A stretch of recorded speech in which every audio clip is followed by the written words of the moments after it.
जाती है, इंटरव्यू लिया जाता है, ताकि उसके अंदर कॉन्फिडेंस बिल्डअप हो। अगर आगे जाके वो बंदा इंटरव्यू देने जाता भी है ना, तो कभी वो घबराएगा नहीं। ठीक है, कहाँ पे कैपेसिटर में फैन, कैपेसिटर में 2 पॉइंट होते हैं जी, ऑटोमेटिक में फैन है। एग्जैक्टली। और क्या चाहिए? सर्विस करने के लिए टूल्स 2 बता दिए आपने।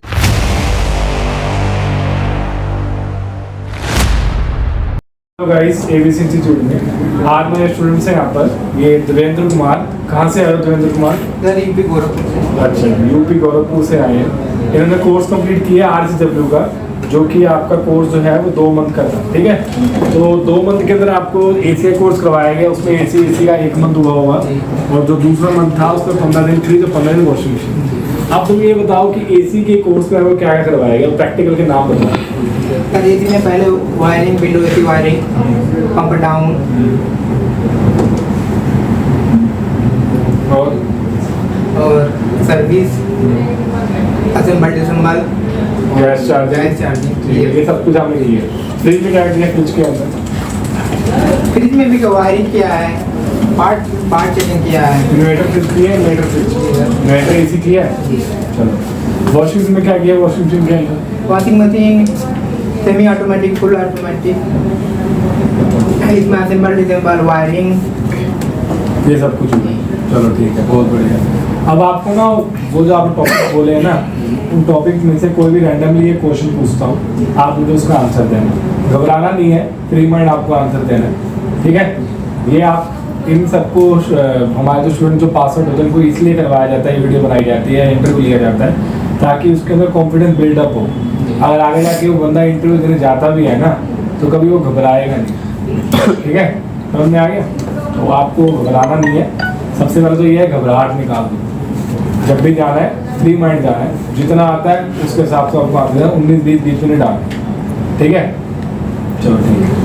अब तुम ये बताओ, जैसे आपने बताया मुझे विंडोज की वायरिंग आपने करी, मान लो विंडोज, पहले तो विंडोज की वायरिंग कितनी होती है? 5 वायरिंग करवाएंगी। उन 5 में से एक वायरिंग थी जिसके अंदर क्या था कि डुअल शाफ्ट मोटर में 6 वायर थे, याद होगा। उन 6 वायर में से कौन कौन सी वायर होती है? 6, उन 6 का नाम बताओ। एक कॉमन रनिंग स्टार्टिंग, दो रनिंग होते हैं, स्टार्टिंग, हाई, मीडियम, लो। ठीक है, हाई मीडियम लो 3 तो ये हो गई, 2 रनिंग हो गई, 5 और 1 स्टार्टिंग। बहुत बढ़िया, ये 6 वायर। अब इन 6 वायर आपको मैंने एक मोटर दे दी जिसमें 6 वायर है, डुअल शाफ्ट मोटर में 6 वायर है। अब आपको ये पता लगाना है, ये फाइंड आउट करना है कि इन 6 में से 2 रनिंग कौन सी है। तो वो कैसे करोगे? अगर आपके पास 6 वायर वाली मोटर है, ठीक है, उसके अंदर 2 रनिंग है, वो 2 रनिंग कैसे पता लगाओगे? हाँ, यही 2 रनिंग है। पहले सर वो क्लैंप मीटर लेंगे और टोप लगाएंगे, फिर एक तार वायर पकड़ के दूसरे वायर में चेक करेंगे, बीप आएगी तो उसको अलग कर देंगे। फिर वो बीप वाले पकड़ लेंगे, तो जो बारी चेक करेंगे जिसमें बीप आए दोनों रनिंग होंगे। मतलब आप ये कहना चाहते हो जिन दोनों वायर पे बीप आएगा वो 2 रनिंग होंगे। अब वो 2 रनिंग निकालने के बाद वो दोनों लगती कहाँ का है? 2 रनिंग निकाल ली आपने, वो दोनों वायर कहाँ लगेंगी? एक फैन मोटर में कहाँ लगेंगे? जैसे कि पहले तो जैसे डुअल शाफ्ट मोटर 5 वायर वाली होती थी, जिसके अंदर हमने हाई मीडियम लो तो PC में जोड़ दी, रनिंग स्टार्टिंग में वहाँ जोड़ दिया, कैपेसिटर के अंदर रनिंग के साथ न्यूट्रल दे दिया। अब ये 6 वायर वाली आ गई, तो इसमें 6ठी वायर जो रनिंग है, 2 रनिंग है, वो कहाँ जोड़ेंगे? 2 रनिंग कहाँ जोड़ेंगे? वो तो पहले हाई मीडियम लो देंगे, स्टार्टिंग दे देंगे कैपेसिटर में, और जो डबल रनिंग है उसको सीरीज में करके छोड़ते हैं। कहाँ पे? कैपेसिटर में फैन। कैपेसिटर में 2 पॉइंट होते हैं जी, ऑटोमेटिक में फैन है, सॉरी फैन में कॉमन है, फैन में कॉमन में आपने जोड़ दिया। अब 1 रन में बच गई वो तो न्यूट्रल देंगे। हाँ, न्यूट्रल देंगे। क्या देंगे? बहुत बढ़िया। अब आप ये बताओ, एक आपको मैंने स्प्लिट AC की वायरिंग करवाई थी, जिसको कहते हैं कॉन्टैक्टर वायरिंग। क्या कहते हैं उसको? Contactor wiring. ठीक है, कॉन्टैक्टर वायरिंग करवाई थी आपको मैंने। कॉन्टैक्टर क्या होता है पहले ये बताओ।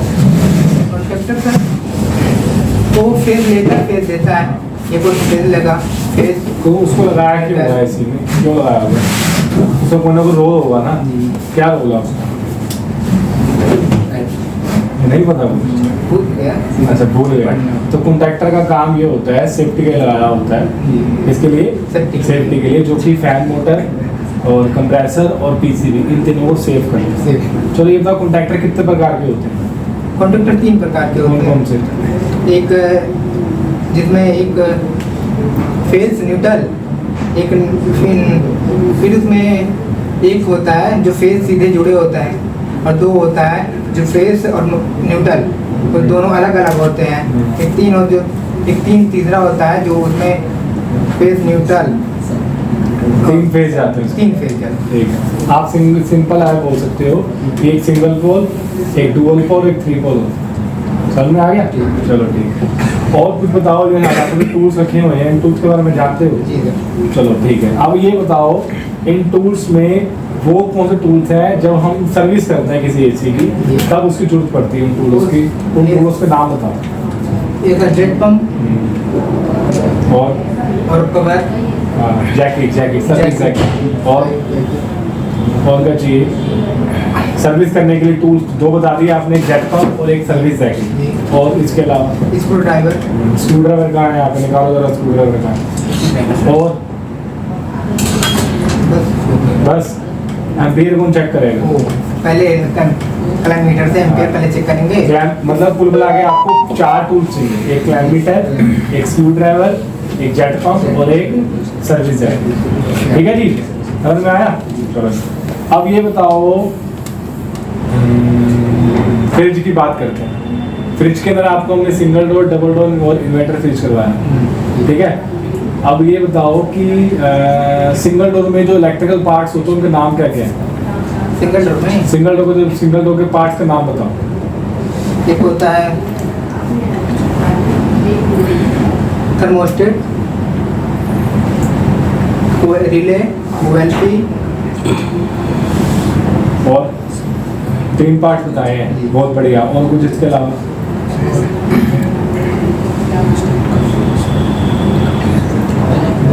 बस यही 3 होते हैं। और होते हैं एक डोर स्विच होता है, एक बल्ब होता है, और एक कंप्रेसर होता है, ठीक है? थोड़ी तैयारी करके आना होता है, ठीक है? चलो ठीक है। तो होप करते हैं आपको वीडियो अच्छी लगी होगी। ये नाम है इनका देवेंद्र, ठीक है? तो आगे अभी और भी बच्चों के इंटरव्यू लेंगे तो आपको दिखाते हैं, ठीक है? Thank you so much.